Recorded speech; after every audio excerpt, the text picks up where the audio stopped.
यहाँ पर इस सिस्टम की सेकंड जनरेशन के रूप में नहीं, बल्कि इस सिस्टम के डायमंड की हैसियत से आपके बीच में खड़ा होगा। साथियों, हम जब बिजनेस करते हैं तो हम कुछ सपने बनाते हैं। क्या करते हैं बिजनेस, इतनी मेहनत करते हैं, इतना इन्वेस्टमेंट करते हैं ताकि हम अपने सपनों की जिंदगी को जी सकें। और उन्हीं सपनों को हासिल करने के लिए मैंने भी बिजनेस करना स्टार्ट किया, बहुत सारी मेहनत की, बहुत सारा इन्वेस्टमेंट किया कि मैं अपनी ड्रीम लाइफ जी सकूं। बचपन से मेरा एक सपना था कि मैं वर्ल्ड टूर पर जाऊं। कहाँ पर जाऊं? वर्ल्ड टूर पर, है ना। क्यों एक दो देश घूमने, मुझे पूरी दुनिया घूमनी है। चाहते हैं आप भी पूरी दुनिया घूमना? तो इसी सपने के साथ मैंने मेहनत करना स्टार्ट किया, इन्वेस्टमेंट किया, काम किया, और जब ठीक ठाक पैसा कमा लिया तो एक दिन अपने ट्रेवल एजेंट मित्र को मैंने फ़ोन लगाया कि यार मैं वर्ल्ड टूर पे जाना चाहता हूँ। तो उसने कहा सर ठीक है, हो जाएगा, इसके लिए 50 लाख रुपए लगेंगे। मैंने कहा हो जाएगा। फिर उसने कहा कि सर कुछ वीज़ा लगेंगे। मैंने कहा ये भी हो जाएगा। उसने कहा सर समय लगेगा 1.5 साल का। मैंने कहा ये कभी नहीं हो पाएगा, ये कभी नहीं हो पाएगा, है ना। क्योंकि अगर 1.5 साल के लिए मैं बाहर चला जाता तो मेरी फैक्ट्री के तो ताले लग जाते ना, लगते कि नहीं। अब 1.5 साल का समय कहाँ से लाऊं? पैसा तो बहुत कमा चुका था उस बिजनेस में, पर समय नहीं था दोस्तों। समय कहाँ से लाऊं? फिर जब मैंने RCM को देखा तो मेरे जैसी ड्रीम जिंदगी तो आदरणीय राजा राम सर जी रहे थे।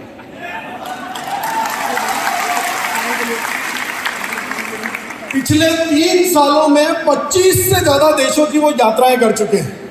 पिछले 8 सालों से वो अपने फार्म हाउस पर अपने बाबूजी के साथ रहते हैं, पोते बच्चों के साथ खेलते हैं और इस सिस्टम को करते हैं, पर अपनी इच्छा से, मजबूरी से नहीं। बात समझ आ रही है? क्योंकि इन्होंने इस सिस्टम में टाइम, मनी और सिक्योरिटी जैसी तीनों चीज़ों को हासिल कर लिया था।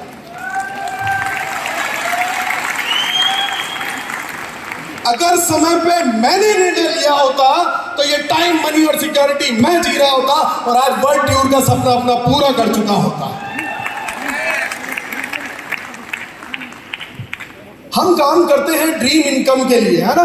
हम सोचते हैं कि 5 फिगर, 6 फिगर, 7 फिगर, जो भी आपका ड्रीम है, वो इनकम के लिए हम बिजनेस करते हैं। मैंने भी वो बिजनेस किया और अपनी ड्रीम इनकम को हासिल भी कर लिया।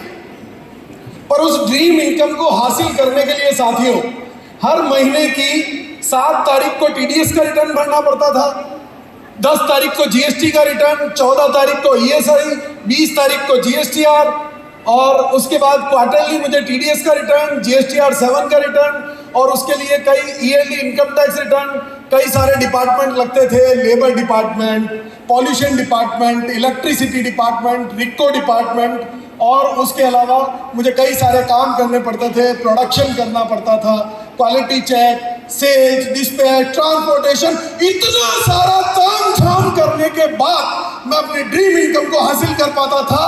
और बिना कोई ताम झाम किए मुझसे ज्यादा इनकम तो RCM के लोग ले रहे थे, बिना किसी ताम झाम के। मैंने कहा यार ये इतना ताम झाम तो अकेले आदरणीय DC सर ने अपने से ले रखा है यार, है? तो क्या करना चाहिए, बिजनेस की RCM? और देखिए साथियों, हम जब काम करते हैं तो इस उद्देश्य से बिजनेस करते हैं कि करोड़ों रुपया कमाएं, अपने बच्चों के लिए कुछ ढेर सारा बैंक बैलेंस, बंगला, गाड़ी, शानो शौकत अपने बच्चों को विरासत में देकर के जा सके, है ना।